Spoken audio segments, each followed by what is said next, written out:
આ છે આપણી હારીજ નગરપાલિકા. પબ્લિક પાણીથી એકદમ કંટાળી ગઈ છે. 25 દિવસથી પાણી આવતું નથી અને અહીંયા લોકો જો રજૂઆત કરવા આવે તો નગરપાલિકાના અધિકારીઓ ધમકાવે છે. કોઈને ખોટા આરોપો નાખે માથે કે દારૂ પીને તમે રજૂઆતો કરવા આવો છો.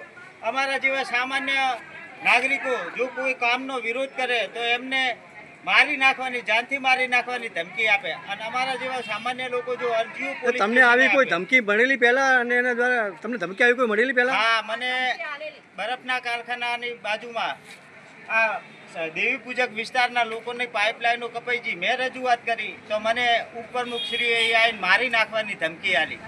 પોલીસ સ્ટેશને આવીને મેં લેખિતમાં અરજી આલી. પોલીસ કાયદાકીય કરવાની જગ્યાએ, નિષ્પક્ષ તપાસ કરવાની જગ્યાએ પોલીસ પણ મને એવું કહે છે કે તમે ખોટા કોકના હાથા ના બનશો. અને આ લોકોની એટલી બધી પહોંચ છે કે પોલીસ પણ સામાન્ય લોકોની રજૂઆતો સાંભળતી નથી. અને પાલિકાના એટલા બધા સક્ષમ લોકો છે કે જે ક્લાસ 1 અધિકારી જેવા લોકો પર પણ હુમલો કરાવી શકે છે અને તેમને પણ પોતાની જગ્યાનું સ્ટેન્ડ છોડવું પડે છે. કે તમે જે આક્ષેપ કરી રહ્યા છો ક્લાસ 1 અધિકારી કયા હતા, કેના પર હુમલો થયો? અહીંયા દરજી સાહેબ હતા, આપણે જે ચીફ ઓફિસરની ભૂમિકામાં હતા, એમના ઉપર પણ અડાલજ લોકોએ હુમલો કર્યો હતો.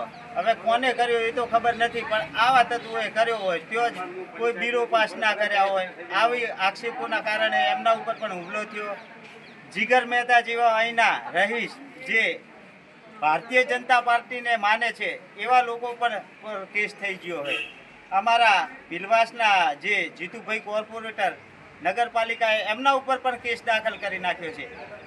સિદ્ધિયોગી સોસાયટીમાં આવેલ જે મહિલાઓ રજૂઆત કરવાઈ એમના ઉપર પણ કેસ દાખલ કરી નાખ્યો. એટલે વારંવાર નગરપાલિકા દ્વારા કોર્પોરેટરો કે અરજદારો પર પોલીસ કેસો કરવામાં આવે છે, બરાબર? તો તે છતાં પોલીસ કેમ આ બાબતમાં કોઈ નિષ્ક્રિય થઈ હતી?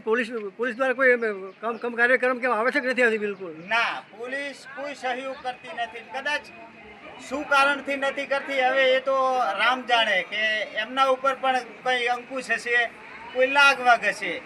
મેં અહીંયા આપી, હારીજ પોલીસ સ્ટેશને આપી, પાટણ ડીએસપી મેં રજૂઆત કરી, પણ કાયદા ઉપર મને પૂરો ભરોસો છે. કદાચ ડીએસપી સાહેબની ઓફિસથી મને વળતો જવાબ નહીં મળે તો હું કોર્ટમાં પણ જઈશ, અહીંયા સેશનમાં જઈશ, હાઈકોર્ટ સુધી જવું પડશે તો જઈશ, પણ ન્યાય મેળવીશ અને મને પૂરો કાયદા ઉપર ભરોસો છે કે ન્યાય મળશે. શું નામ છે આપનું? મારું નામ રાવળ દિનેશ કુમાર અમૃતલાલ, વોર્ડ નંબર 4.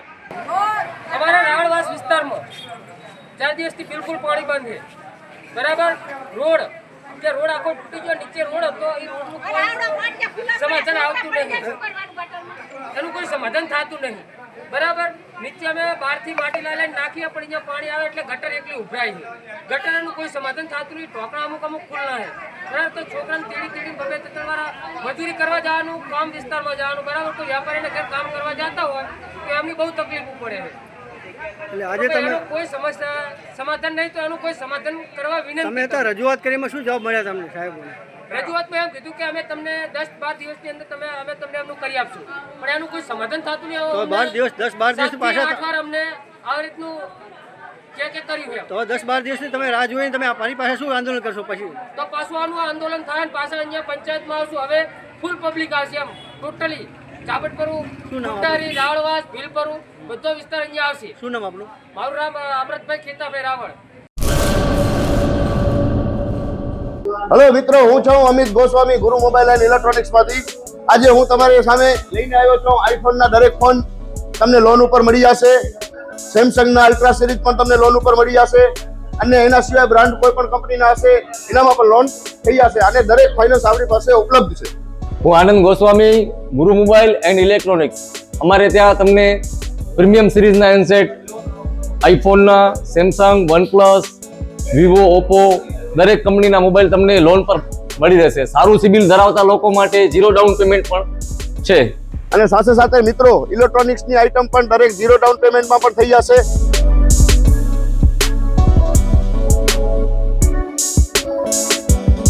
હા મિત્રો, આપણો લોકેશન છે, અગર તમે ગામડેથી આવો છો તો જુબેલી ગ્રાઉન્ડથી આવશો તો સંતોષીમાના મંદિર પાસે આપણી દુકાન છે ગુરુ મોબાઈલ એન્ડ ઇલેક્ટ્રોનિક્સ. અને જો આપણા ભુજથી આવો છો આપણી દુકાને તો વીડી હાઈસ્કૂલથી લોહાણા ભવનની સામે ગુરુ મોબાઈલ એન્ડ ઇલેક્ટ્રોનિક્સ. અને અન્ય 2 બ્રાન્ચ છે આપણી, એક જનતાગર નીચે છે અને એક લાલ ટેકરી છે.